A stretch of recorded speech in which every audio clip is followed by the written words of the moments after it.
Salut à tous, bienvenue, merci de nous rejoindre avant de commencer l'histoire d'aujourd'hui. J'ai une mise à jour passionnante. J'ai lancé une nouvelle chaîne YouTube, Soulfell Chronique, où je partagerai des histoires plus captivantes. Veuillez y jeter un œil, montrez votre soutien avec un like et abonnez-vous. Le lien est dans la zone de description. Alors commençons. Si quelqu'un m'avait dit qu'une seule soirée pouvait détruire 10 ans de mariage, j'aurais ri au nez de quelqu'un, mais me voilà debout au milieu des décombres, essayant de reconstituer comment tout s'est effondré. Tout a commencé avec un seul SMS d'Anna plus tôt dans la semaine. Dîner d'entreprise vendredi soir, apportez votre plus beau costume, pas de smilet. Pas de chaleur, juste une directive froide d'abord. Je n'y ai pas beaucoup pensé.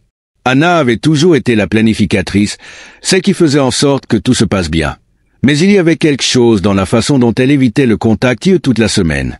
Quelque chose dans le clip, une carence en mots qui aurait dû déclencher des alarmes. Vendredi est arrivé plus vite que prévu. J'ai enfilé mon meilleur costume bleu marine, j'ai ajusté ma cravate et j'ai attendu qu'Anna finisse de se préparer. Quand elle est finalement sortie de la chambre, j'ai senti mon souffle se couper. Elle avait l'air différente, sa robe. Un numéro rouge audacieux que je n'avais jamais vu auparavant moulait son corps d'une manière qui semblait presque performative. Son maquillage était plus lourd que d'habitude, son rouge à lèvres d'un rouge cramoisi frappant, mais ce n'était pas seulement son apparence, il y avait une étincelle dans ses yeux qui semblait étrangère, quelque chose que je ne pouvais pas tout à fait placer. Pas de joie, pas d'excitation, autre chose. Tu es prêt, demanda-t-elle avec désinvolture en attrapant sa pochette et en se dirigeant vers la porte sans attendre de réponse. Je la suivis jusqu'à la voiture, un sentiment de rongement s'installant dans mon ventre. Quelque chose n'allait pas, mais je me suis convaincu que je réfléchissais trop. C'était son monde, ses collègues et moi étions juste là pour la soutenir. Le lieu était une salle de banquet moderne et élégante du centre-ville, bourdonnant de rire et de tintements de verre. Anna a immédiatement dérivé dans la foule, me présentant à des collègues dont j'ai oublié les noms. Quelques secondes plus tard, elle était dans son élément, radieuse, confiante, pendant que je m'attardais sur les bords en sirotant un verre de vin, en hochant la tête lors de conversations qui m'incluaient. À peine environ une heure plus tard, j'ai réalisé qu'Anna avait disparu. J'ai scanné la pièce en m'attendant à la trouver enfermée dans une conversation avec un groupe de collègues. Au lieu de cela, je l'ai vue de l'autre côté du couloir, debout trop près d'un homme. Je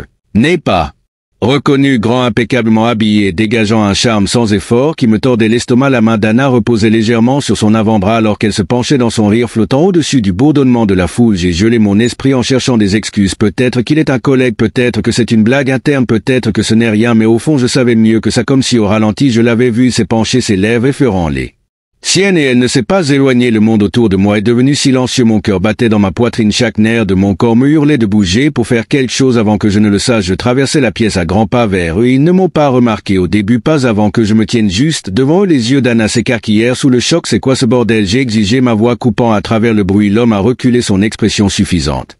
Hésitant, le visage d'Anna pâlit. Je m'attendais à ce qu'elle bégaye pour chercher une excuse. Au lieu de cela, elle a simplement dit calmement et doucement: tu as tort. Ces deux mots ont frappé plus fort que n'importe quelle excuse. Ou excuse pourraient-ils être? Ils n'étaient pas sur la défensive. Ils n'étaient pas désolés. Ils étaient calculés.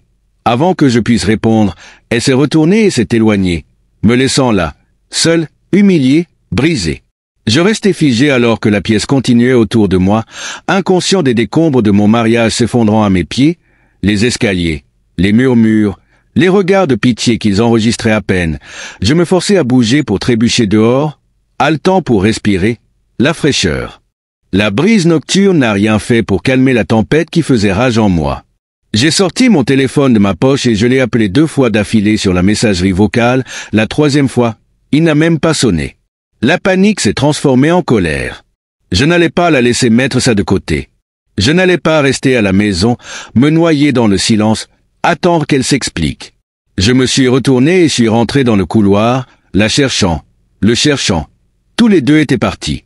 Mon estomac s'est noyé. Sont-ils partis ensemble?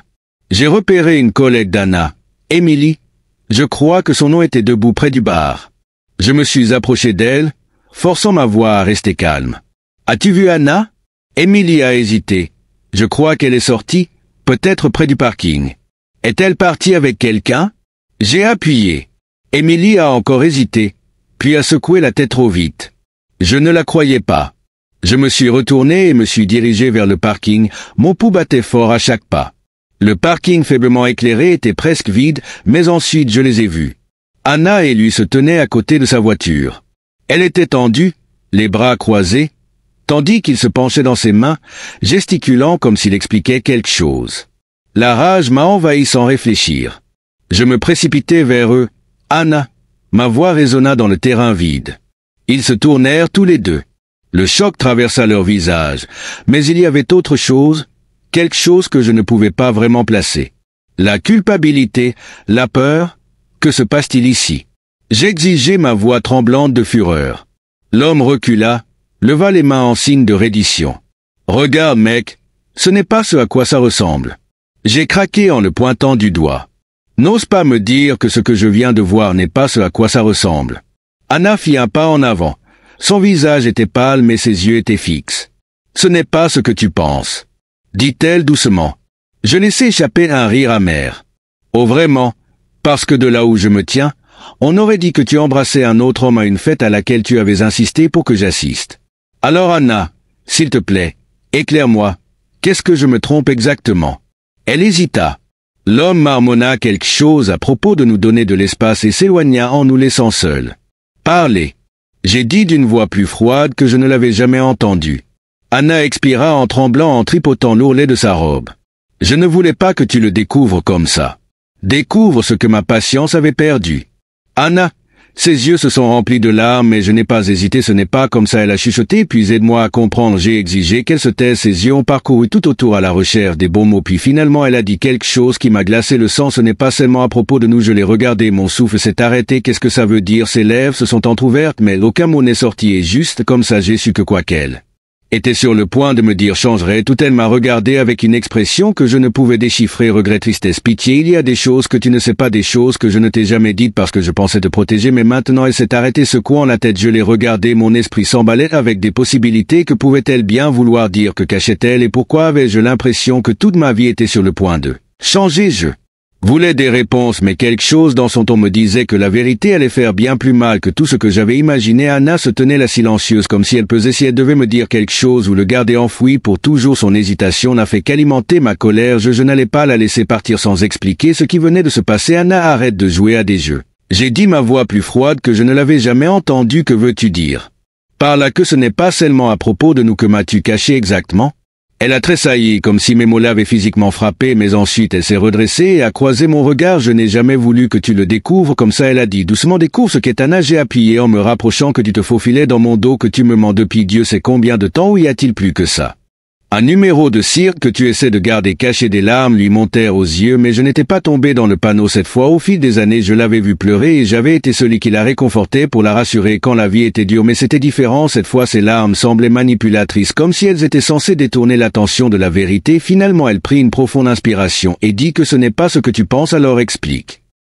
J'ai crié, ma voix résonnant dans le parking vide, parce qu'en ce moment, Anna, on dirait que ma femme est en train d'embrasser un type au hasard à son événement d'entreprise et me dit que j'ai tort d'être en colère à ce sujet. Elle a baissé les yeux, ses mains tremblantes, alors qu'elle serrait son sac à main. Pendant un moment, je pensais qu'elle ne dirait rien, mais ensuite, d'une voix à peine plus haute qu'un murmure, elle a dit, son nom est Eric. Eric, j'ai répété en essayant de comprendre qui diable est Eric et pourquoi embrasse-t-il ma femme à un dîner d'entreprise? Elle a hésité puis a finalement levé les yeux vers moi. Son visage était un mélange de culpabilité et d'autres choses que je ne pouvais pas placer. C'est quelqu'un que je connaissais. Laisse échapper un rire amer. Quelqu'un que tu connaissais, Anna, tu l'as embrassé devant moi. Ça ne crie pas, j'avais l'habitude de savoir que ça crie. Tu es impliqué avec lui, alors ne me dis pas de demi-vérité. Dis-moi tout. Elle a hésité, mais je pouvais voir les fissures se former, sa résolution se brisait et je savais que je devais pousser plus fort. Depuis combien de temps? J'ai demandé à ma voix stable mais mêlée de venom. Depuis combien de temps le vois-tu? Anna secoua la tête, des larmes coulent maintenant sur son visage. C'est compliqué, elle a dit. Compliqué? Je me suis moqué. Non Anna, en fait c'est très simple, soit tu m'as trompé, soit tu ne l'as pas fait.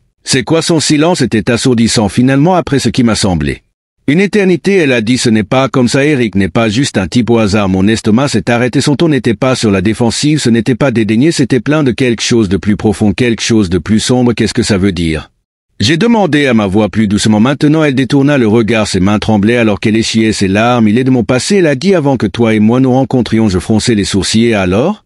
C'est un ancien petit ami, pourquoi es-tu toujours en contact avec lui et pourquoi diable le laisses-tu t'embrasser? Ces mots suivants m'ont coupé le souffle. Pas seulement un ancien petit ami, dit-elle, sa voix tremblante, c'est quelqu'un que je pensais ne jamais revoir, quelqu'un que je pensais parti pour toujours. La façon dont elle l'a dit m'a fait froid dans le dos. Il y avait quelque chose de plus là-dedans, quelque chose qu'elle ne me disait pas. Anna, j'ai dit en m'approchant, tu n'as aucun Sans qui était-il pour toi? Pourquoi était-il là ce soir? Elle m'a regardé, ses yeux remplis de douleur. Elle a commencé, mais s'est arrêtée le dire. J'ai exigé. Elle a pris une autre profonde inspiration, puis a finalement dit: c'est mon ex-fiancé. Les mots m'ont frappé comme un train de marchandises. Ex-fiancé, elle n'avait jamais mentionné être fiancée avant moi. Nous étions ensemble depuis 10 ans, mariés depuis 7 et elle n'avait même jamais fait allusion à une relation sérieuse dans son passé.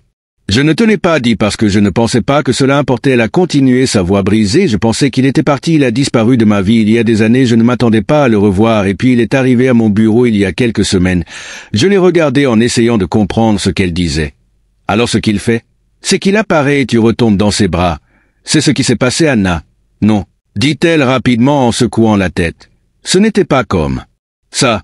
Je ne voulais rien avoir à faire avec lui, mais il ne me laissait pas tranquille. Il n'arrêtait pas de venir dire qu'il avait besoin de me parler, qu'il avait quelque chose d'important à me dire et tu l'as cru. J'ai demandé. Ma voix était remplie d'incrédulité. Je ne savais pas quoi faire. Elle a pleuré. Je ne voulais pas te le dire parce que je pensais que ça ne ferait que causer des problèmes. Je pensais pouvoir le gérer toute seule. Mais ce soir, il m'a embrassé et tu as vu, et tout a dégénéré. Hors de contrôle, j'ai secoué la tête, incapable de croire ce que j'entendais. Alors tu me dis que tout ça a commencé parce que ton ex-fiancé a décidé de revenir dans ta vie et tu n'as pas pensé à me le dire. Son silence était toute la confirmation dont j'avais besoin, mais ensuite elle a dit quelque chose qui m'a arrêté net. Il m'a dit quelque chose. Elle a dit doucement ce que j'ai demandé à ma patience en portant le t-shirt. Elle a hésité puis m'a regardé droit dans les yeux. Il a dit qu'il y avait quelque chose que je devais te dire à propos de nous. Mon sang s'est glacé. De quoi parles-tu? Je ne peux pas le dire. Elle a murmuré. Pas ici, pas maintenant. Ces mots ont envoyé une vague de panique en moi. Que pouvait-elle bien vouloir dire? Qu'avait-il bien pu lui dire? Elle avait tellement peur de le dire à voix haute. Je n'avais aucune idée de ce qui allait arriver, mais je savais une chose avec certitude. C'était loin d'être fini. Il a juste disparu. J'étais dévasté. Je ne savais pas pourquoi il était parti ni ce que j'avais fait pour le repousser. J'ai froncé les sourcils en essayant de comprendre ce qu'elle disait et tu ne m'as jamais dit ça parce que ça n'avait plus d'importance. Elle a dit rapidement, au moment où je t'ai rencontré, j'étais passé à autre chose. Je pensais qu'il était parti pour de bon mais il est apparu à mon bureau il y a quelques semaines et il m'a dit quelque chose que je n'étais pas préparé à entendre. Je me suis penché en avant, mon cœur battant. Que t'a-t-il dit, Anna? Elle a détourné le regard en se mordant la lèvre. Il a dit que la raison pour laquelle il est parti il y a toutes ces années était à cause de mon père. J'ai cligné des yeux pris au dépourvu. Ton père, qu'a-t-il à voir avec ça? Elle a pris une autre profonde inspiration. Sa voix tremblait. Il a dit que mon père l'a menacé, lui a dit de rester loin de moi. Eric a dit que mon père cachait quelque chose sur moi à propos de ma famille et qu'il était parti pour me protéger. Je ne l'ai pas cru au début, mais ensuite il m'a montré une preuve. Quel genre de preuve? J'ai demandé. Mon esprit s'emballait. Elle a hésité, puis il a dit parce qu'il pense que le secret de mon père vous concerne aussi. Mon cœur s'est arrêté. Ce que je ne sais pas comment elle a dit. Rapidement, mais Eric est convaincu que quoi que mon père cachait, cela se connecte d'une manière ou d'une autre à toi et moi. Il a dit que c'est la raison pour laquelle il est revenu parce qu'il pense que tu mérites de connaître la vérité. Je me suis penché en arrière sur mon siège, la confusion se mêlant à la colère. Rien de tout cela n'a de sens. Qu'a bien pu être ton père? Anna s'essuya les yeux. Sa résolution se durcissait. Nous devons parler à mon père. Je la fixai. Mon estomac se retourna. L'homme avait toujours été distant, froid et calculateur, mais je n'aurais jamais imaginé qu'il serait impliqué dans quelque chose comme ça. Même s'il avait des réponses, je n'allais pas le laisser me les cacher. Très bien, dis-je en redémarrant la voiture. C'est parti. Le trajet jusqu'à la maison des parents d'Anna était tendu. Le silence entre nous était lourd de peur non exprimée. Elle était assise, raide, sur le siège passager, ses mains fermement jointes. Je pouvais sentir son anxiété irradier d'elle, mais je ne pouvais pas me résoudre à la réconforter. Pas après tout. Quand nous sommes arrivés, la maison se dressait devant nous. Sa lueur chaude n'était pas du tout accueillante. Anna hésita à la porte, sa main planait au-dessus de la sonnette. « Es-tu sûr de ça ?» demanda-t-elle doucement. « Avons-nous le choix ?» répondis-je d'une voix ferme. Elle appuya sur le bouton et quelques instants plus tard, son père ouvrit la porte. Ses traits acérés et son regard perçant étaient toujours aussi intimidants, mais il y avait autre chose dans ses yeux. Quelque chose qui ressemblait beaucoup à de la culpabilité. « Anna, quoi? Tu fais ici si tard ?» demanda-t-il d'un ton calme et contrôlé. « Nous devons parler, dit-elle. sa voix tremblant légèrement. Ses yeux se posèrent sur moi puis de nouveau sur elle à propos de ce que j'ai dit à Eric sans détour, observant son expression faiblir pendant un bref instant. Il s'écarta en faisant signe que nous allions entrer. « Cela semble sérieux », dit-il en fermant la porte derrière nous. Nous nous sommes assis dans le salon. L'air était lourd de tension. Le père d'Anna s'est servi un verre de whisky.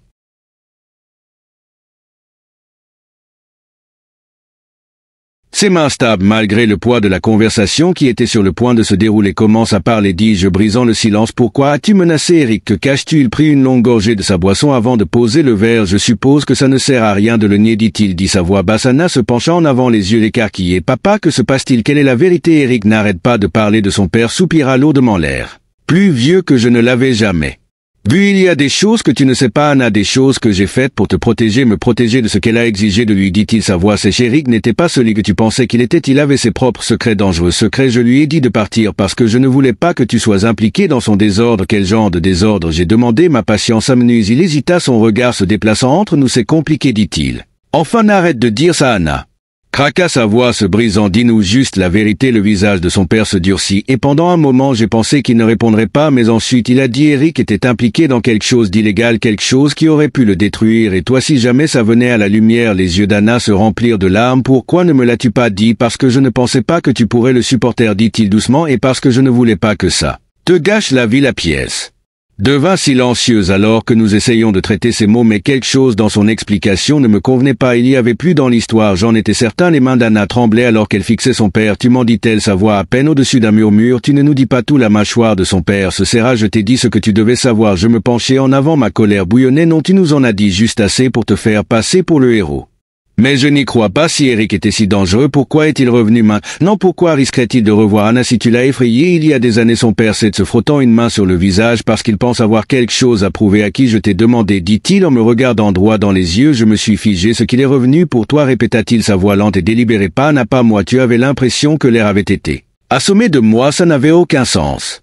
Je n'avais jamais rencontré Eric avant ce soir. Il était le passé d'Anna, pas le mien. De quoi diable parles-tu? Ai-je demandé, ma voix plus froide maintenant. Son père hésita puis se leva en arpentant la pièce. Il y a quelque chose que tu ne sais pas, quelque chose qu'aucun de vous ne sait. Et si Eric essaie de déterrer, alors vous êtes tous les deux en danger. Anna se leva de son siège. Alors dis-nous la vérité, papa. Elle pleura. Arrête de jouer, et dis-le. Il arrêta de faire les 100 pas et me regarda, son expression indéchiffrable. Puis après un long silence, il dit que ta famille n'est pas celle que tu penses. Mon estomac se serra. Qu'est-ce que ça veut dire? Bon sang, sa prise se resserra autour de son verre. Ça veut dire qu'Eric n'était pas seulement impliqué dans quelque chose d'illégal, il était le secret, et ta famille, c'était eux qui l'avaient dissimulé. La pièce tournait, mon esprit s'emballait avec des possibilités, mais aucune d'entre elles n'avait de sens. Anna me regarda, son visage pâle. Que dit elle murmura. Je n'avais pas de réponse, mais au fond je savais une chose, c'était plus gros qu'un simple scandale de tricherie, et j'étais sur le point de découvrir à quel point c'était profond. Mais ensuite tout a changé. Une affaire a mal tourné, des gens ont été blessés, mon père a fait un choix. Je serrai la mâchoire. Quel genre de choix? Le père d'Anna expira brusquement, son expression sombre. Pour se sauver, il retourna quelqu'un. Un frisson froid parcourut ma colonne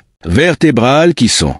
Hésitation me retourna l'estomac, puis finalement il le dit. La famille d'Eric. Anna halta en se couvrant la bouche. Ma poitrine se serra comme si l'air venait de la pièce. Attends, tu veux dire? Oui, son père interrompit, sa voix pleine de regret. Le père d'Eric est allé en prison à cause de toi. Sa famille a tout perdu. Je secouai la tête, refusant de croire ce que j'entendais, qui n'avait aucun sens. Mon père n'a jamais mentionné tout ça, pas une seule fois, parce qu'il l'a effacé. Il a dit crûment, l'a enterré si profondément que même toi tu ne l'as pas su. Je me suis senti malade toute ma vie. J'avais admiré mon père, je croyais qu'il était un homme à tel, quelqu'un qui s'était construit à partir de rien. Maintenant on me disait que Fondation était un mensonge, qu'il avait détruit une autre famille pour sauver sa peau. J'ai regardé Anna, qui était tout aussi secouée, sa voix était à peine un murmure. C'est pourquoi Eric est revenu, pas à cause d'elle, à cause de moi. J'ai avalé difficilement, mes mains serrées en poing. Alors que veut-il? Le visage de son père s'est assombri. Vengeance, le mot a frappé comme un coup de feu tranchant et final. Eric avait passé des années dans l'ombre attendant son moment, et maintenant il l'avait. La façon dont il était réapparu de nulle part, la façon dont il avait ramené Anna dans son orbite, le baiser dont j'avais été témoin. Il n'avait jamais été question de raviver une vieille flamme, il avait toujours été question de moi, de me faire ressentir le genre de douleur que sa famille avait enduré à cause de la mienne. Le père d'Anna se pencha en avant, son expression grave. Je ne pense pas que tu comprennes à quel point c'est dangereux. Je fléchis les doigts, essayant de réprimer la colère qui bouillonnait en moi. Oh, je comprends, j'ai dit d'une voix basse et constante. Eric ne veut pas